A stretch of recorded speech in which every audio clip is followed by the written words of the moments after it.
नमस्कार, मी सिद्धेश दिलीप शिगवण तुम्हा सर्वांचं स्वागत करतोय। तुम्हा सर्वांना माहिती आहे की सध्या महाराष्ट्र सरकारचं अधिवेशन चालू आहे। अर्थसंकल्पीय अधिवेशन 2025 हे सध्या सुरू आहे। आजचा तिसरा दिवस आहे आणि अर्थातच तिसऱ्या दिवसाचं कामकाज हे देखील आता कुठेतरी संपत आलेलं आहे। त्यामुळे आजच्या तिसऱ्या दिवसात या अधिवेशनात कोणत्या घडामोडी घडल्या याकडे आपण थोडक्यात नजर टाकूया। आजचा दिवस सुरू झाला तो अबू आझमी यांच्या प्रकरणावरून। अबू आझमी यांनी औरंगजेबाचं उदात्तीकरण करणारं बेताल वक्तव्य काही दिवसांपूर्वी केलं होतं आणि ह्या वक्तव्याचा निषेध संपूर्ण महाराष्ट्रभर केला गेला। सत्ताधारी आणि विरोधक दोन्ही साइडच्या आमदारांनी मोठ्या प्रमाणात अबू आझमी यांचा निषेध देखील नोंदवला आणि त्याला निलंबित करण्यात यावं अशा आशयाचा विषय आज विधानसभेमध्ये पटलावरती संसदेमध्ये मांडण्यात आला आणि अबू आझमी यांना आजच्या सकाळच्या सत्रामध्ये निलंबित करण्यात आलं। दुसरा मुद्दा, आजचा दुसरा विषय जो महत्त्वाचा गाजला तो म्हणजे लाडकी बहीण योजना। काँग्रेसचे आमदार सतेज पाटील, त्याचबरोबर शिवसेनेचे नेते आणि विधान परिषदेचे आमदार अनिल परब यांनी लाडकी बहीण योजनेचा विषय हा मोठ्या प्रमाणामध्ये आज लावून धरल्याचं पाहायला मिळालं। लाडकी बहीण योजनेमधील महिलांना का वगळलं जातंय, का नियमांमध्ये तरतूद केली जाते, त्याचबरोबर निकष का बदलले जात आहेत आणि अत्यंत महत्त्वाचं म्हणजे जे 2100 रुपये देण्याचं सरकारने जाहीर केलं होतं ते 2100 रुपये कधीपासून लाडक्या बहिणींना दिले जाणार, अशा विविध प्रकारचे प्रश्न लाडक्या बहीण योजनेअंतर्गत विचारले गेले आणि ह्याच लाडक्या बहीण योजनेच्या पार्श्वभूमीवरती महिला आणि बालविकास कल्याण मंत्री अदिती तटकरे यांनी उत्तर दिलं। येणाऱ्या काळामध्ये नक्कीच सरकार सकारात्मक पावलं उचलेल असं त्यांनी सांगितलं। त्याचबरोबर ह्याच अर्थसंकल्पीय अधिवेशनामध्ये आम्ही 2100 रुपये देऊ असं कुठल्याही प्रकारचं वक्तव्य केलं नव्हतं। आम्ही जो जाहीरनामा मांडला होता निवडणुकीच्या काळामध्ये जे महिलांना आम्ही सांगितलं होतं ते 5 वर्षांसाठी असतो, जाहीरनामा हा 5 वर्षांसाठी असतो। त्यामुळे येत्या वर्षभरामध्ये किंवा येणाऱ्या आगामी अर्थसंकल्पामध्ये वर्षांमध्ये आम्ही नक्कीच 2100 रुपये लाडकी बहीण योजनेमध्ये तरतूद करू अशा आशयाचं वक्तव्य अदिती तटकरे यांनी केलं। त्यामुळे लाडक्या बहीण योजनेअंतर्गत जो महिलांना 1500 ऐवजी 2100चा हप्ता दिला जाणार होता त्यासाठी अजून काही महिन्यांचा कालावधी लागणार असल्याचं जवळजवळ आता स्पष्ट झालेलं आहे आणि ह्या दोन्ही मुद्द्यांवरून विरोधकांनी सरकारला चांगलंच धारेवर धरल्याचं पाहायला मिळालं।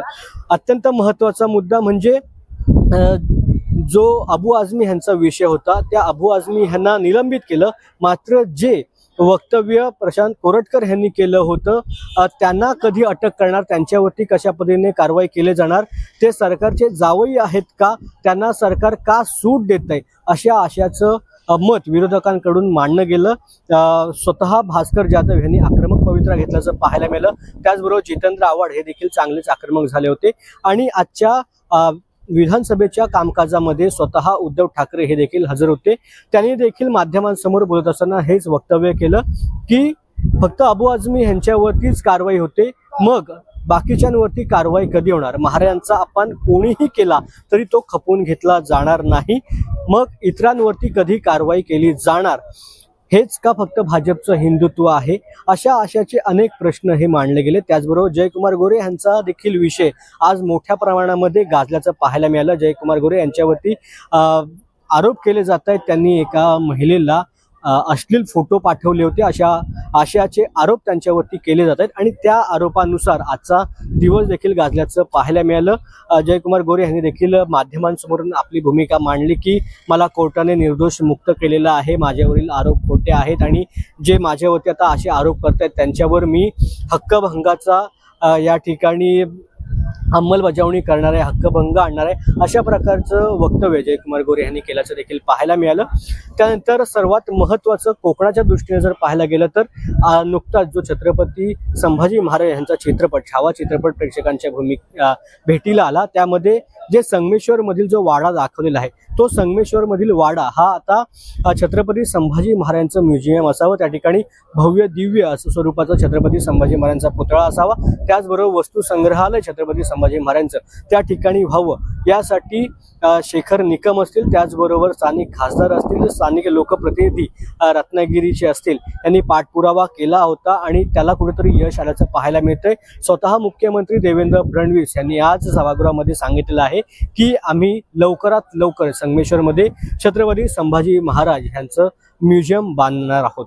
त्यामुळे आजचा विषय आणि आजचं जे थोडक्यात 3 दिवसाचं अधिवेशन होतं ते ह्या वेगवेगळ्या विषयांवरती आपल्याला गाजल्याचं पाहायला मिळालं। एकूणच अनेक विषय ह्या आजच्या अधिवेशनाच्या दरम्यान झाले, मात्र आजच्या दिवसात हे अत्यंत महत्त्वाचे विषय ह्या तिसऱ्या दिवसाच्या कामकाजामध्ये पाहिले गेले आणि हे अधिवेशन असंच पुढे काही दिवस चालू राहणार आहे। त्यामुळे कोणकोणते नवीन विषय सत्ताधारी आणि विरोधक एकमेकांसमोर आणतायत, विरोधकांच्या प्रश्नांना सत्ताधारी कशी उत्तरं देत आहेत हे देखील लवकरच स्पष्ट होणार आहे। तुर्तास वेळ झाली इथेच थांबायची। धन्यवाद।